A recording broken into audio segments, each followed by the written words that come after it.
राज्याचे मुख्यमंत्री तथा वित्तमंत्री आदरणीय देवेंद्रजी फडणवीस साहेब, उपमुख्यमंत्री एकनाथजी शिंदे साहेब, राज्यमंत्री जयस्वाल साहेब, बावनकुळे साहेब आणि या पत्रकार परिषदेला उपस्थित असलेले सर्वच पत्रकार बंधू भगिनींनो, सर्वांचं या पत्रकार परिषदेमध्ये स्वागत आहे। सुरुवातीलाच यंदाचा हा अर्थसंकल्प आदरणीय अजित दादांना समर्पित केल्याबद्दल मी पहिल्यांदा माननीय मुख्यमंत्र्यांना मी खूप खूप धन्यवाद देते। तसेच आदरणीय दादांचं उचित स्मारक उभारणं, त्यांच्या नावाने कीर्तिमान नागरी सेवा पुरस्कार सुरू करण्याची जी घोषणा आपण केलेली आहे आणि माझ्या मते तीच खरी दादांना उचित श्रद्धांजली अर्पण केलेली आहे। आदरणीय मुख्यमंत्र्यांनी हा अर्थसंकल्प सर्व घटकांचा विचार करून अतिशय समर्पक विकसनशील महाराष्ट्रासाठी सादर केलेला आपण सगळ्यांनीच ऐकला आहेच। हा अर्थसंकल्प विकसित महाराष्ट्राच्या दिशेने वाटचाल करणारा, दृष्टीपूर्ण, सर्वसमावेशक आणि विजन डॉक्युमेंटरीचा प्रभावी अंमलबजावणी करणारा हा आहे।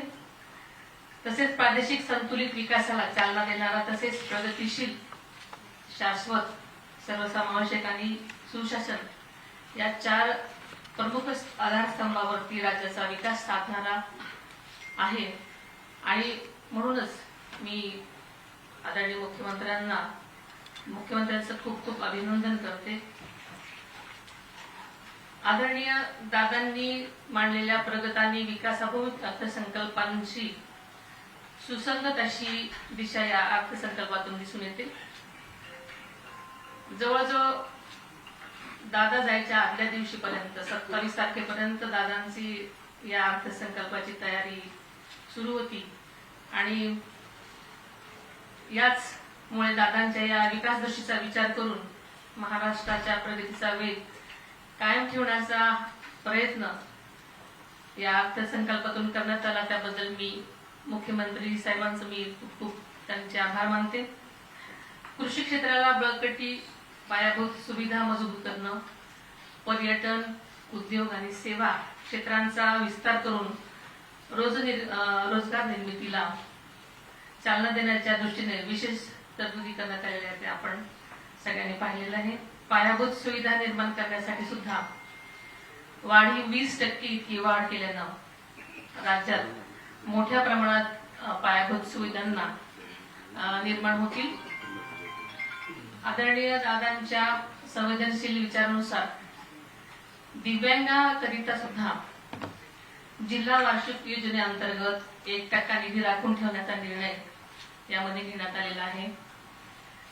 तसेच छत्रपती संभाजी महाराजांचे बलिदान स्थळ असणाऱ्या पुणे जिल्ह्यातील वडूर येथील स्मारकाचंही काम यावर्षी पूर्ण करण्यात येणार आहे। आणि दादांचं या प्रोजेक्टकडे खास करून जास्त लक्ष होतं, त्यांचा ड्रीम प्रोजेक्ट आहे असं म्हटलं तरी चालेल। यंदाचे वर्ष आंतरराष्ट्रीय महिला शेतकरी वर्ष म्हणून साजरं होत आहे आणि महिलांच्या सक्षमीकरणाला विशेष प्राधान्य देण्यात आलेलं आहे।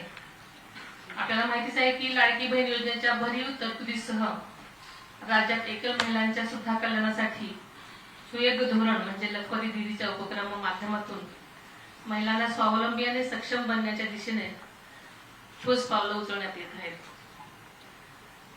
कृषी क्षेत्रामध्ये एआयचा वापर करण्याबाबतचं विजन डोळ्यासमोर ठेवून आदरणीय दादांनी याबाबत पुढाकार घेतलेला आपल्या सगळ्यांना सर्वश्रुत आहे। त्याला चालना देण्यासाठी या अर्थसंकल्पामध्ये भरीव तरतूद करण्यात आलेली आहे। तसेच मुंबई महानगराच्या धर्तीवर पुण्यासह नाशिक, नागपूर व छत्रपती संभाजीनगर येथे सुद्धा ग्रोथ हब निर्माण करण्यात येणार आहे। अमृतकालीन रस्ते विकास योजना तसेच मेट्रो प्रकल्प यांच्या माध्यमातून सुद्धा पायाभूत सुविधा अधिक मजबूत करण्यात येणार आहेत।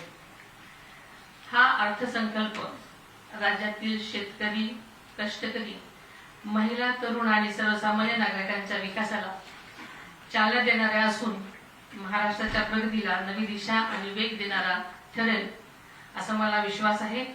विकसित महाराष्ट्राच्या ध्येयपूर्तीसाठी हा अर्थसंकल्प महत्त्वाचा टप्पा ठरणार आहे.